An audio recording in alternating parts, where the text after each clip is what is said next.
At the turn of the 19th century, Europe's armies marched into battle with muskets on their shoulders.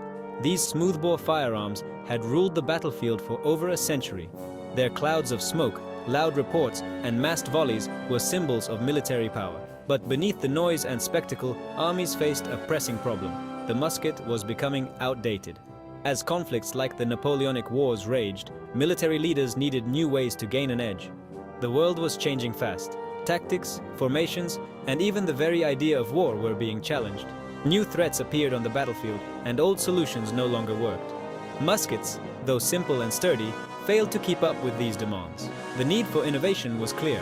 Armies wanted weapons that could reach farther, hit harder, and strike with more accuracy.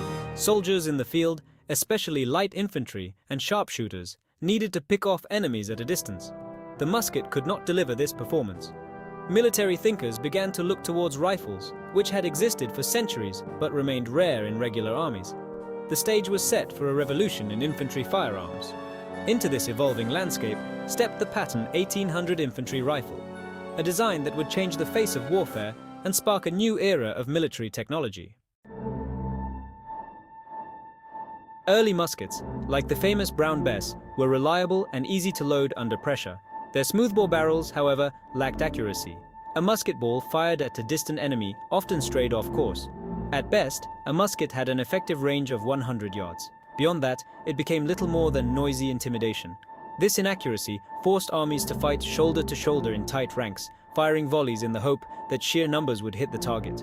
Soldiers were trained to load and fire quickly, not to aim carefully.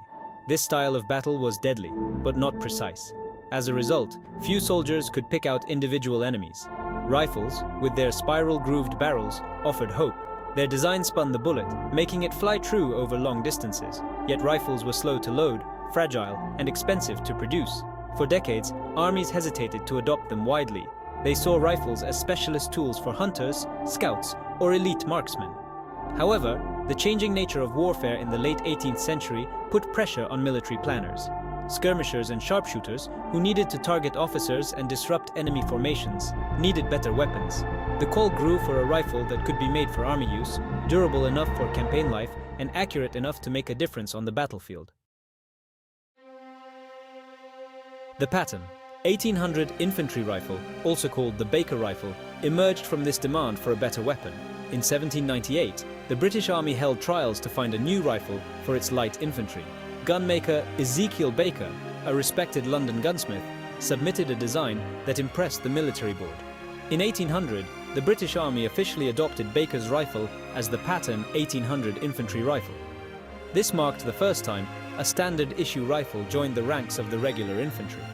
The Baker rifle was issued to the newly formed 95th Regiment of Foot, later known as the Rifle Brigade, and other specialized units. The decision to equip soldiers with rifles was bold and forward-thinking. British commanders realized that, with training, riflemen could outshoot their musket-armed enemies. The Patton 1800 was not just a new weapon, it was a signal that military tactics were evolving.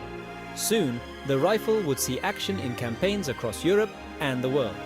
Its arrival marked the dawn of a new age for the ordinary infantryman, one where skill and marksmanship could shape the outcome of a battle.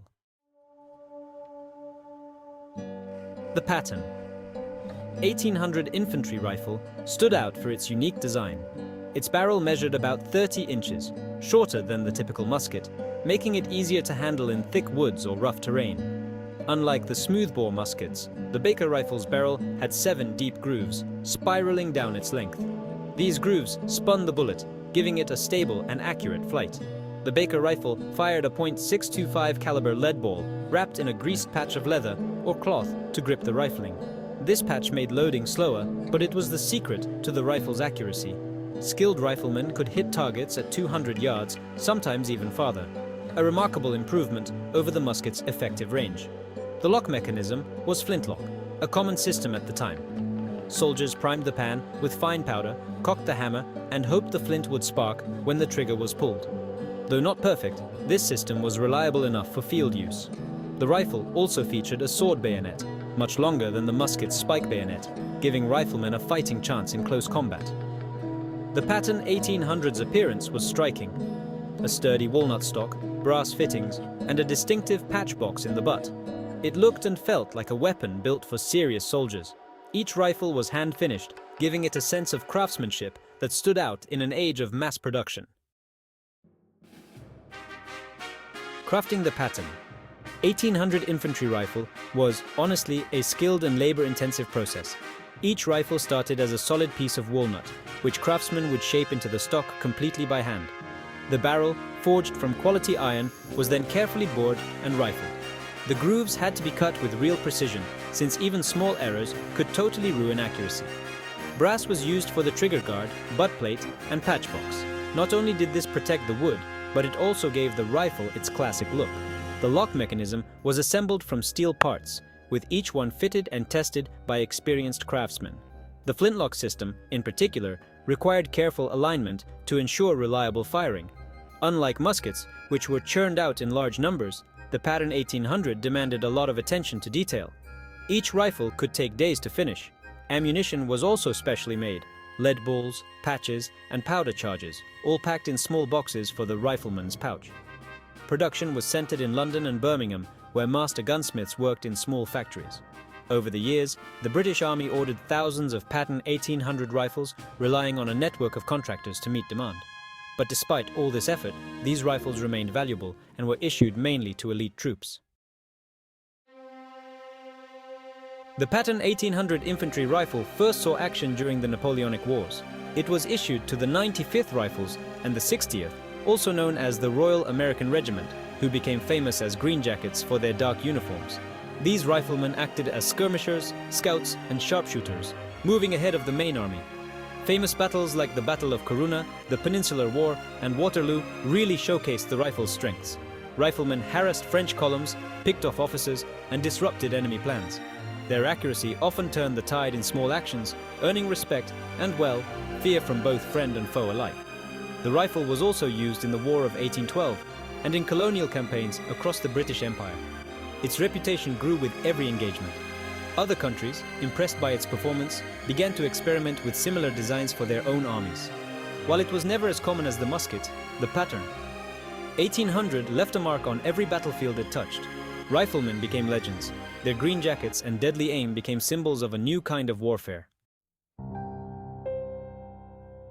Contemporary accounts really show how much soldiers valued the Pattern 1800 infantry rifle.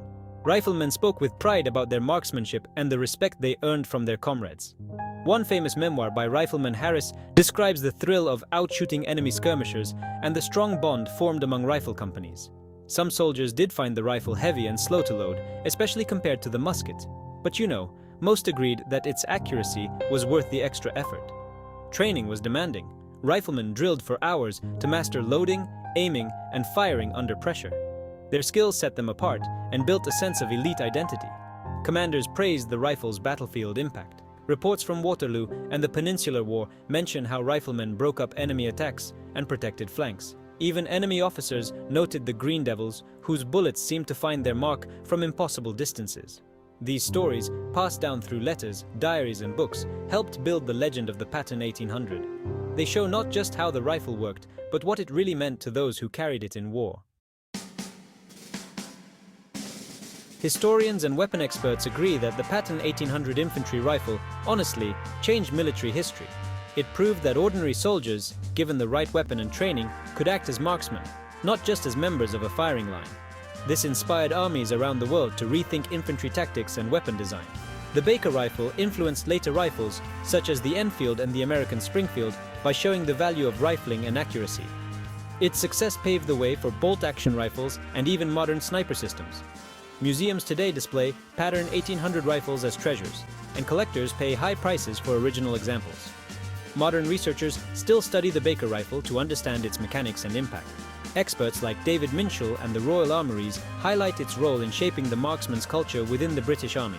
Documentaries and books keep its story alive, exploring how a simple idea, grooved barrels for spinning bullets, transformed warfare. Today, the Pattern 1800 infantry rifle stands as a symbol of precision, craftsmanship, and innovation. It is admired not only for its historical role, but for the way it brought together skill, technology, and the spirit of the soldier on the battlefield.